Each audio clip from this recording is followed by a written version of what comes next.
So we were looking at this truth of suffering.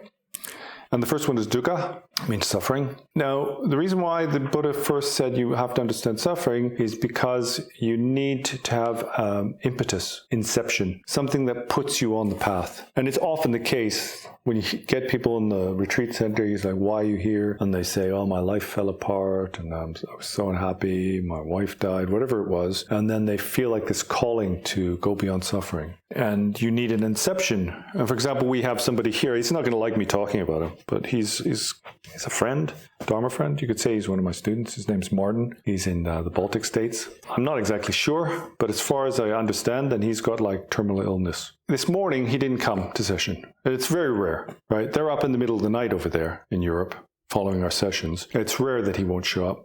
And so every time that happens, I think, oh, I wonder if he's ended up in hospital or if he's died or something like that. Recently, the person who was looking after him, I'm not exactly sure, but I think his brother was looking after him. He just died. So he doesn't have anybody. But he's studying all the courses I give. He's doing the ngondro, that's the preliminary practices. And he's really diligent. And he studies. Part of the ngondro preliminaries, you probably heard of it, you do 100,000 prostrations. That's the first part of the preliminaries, right? So he can obviously do that, right?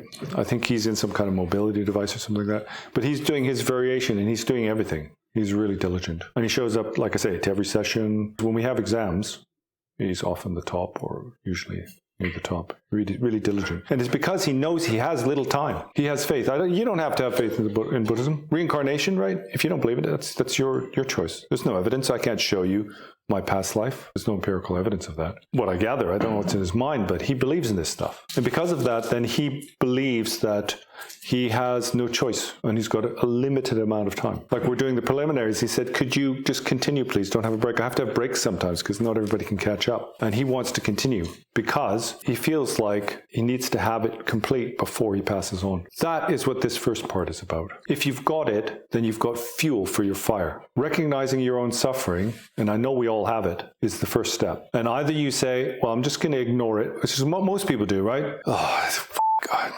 I'm going to go for a drink or whatever it is. I know what it's like. When I was young, I was addicted to marijuana. I spent 20 years stoned. You try your best, but when life is getting you down, then the solution is do something about it or just it.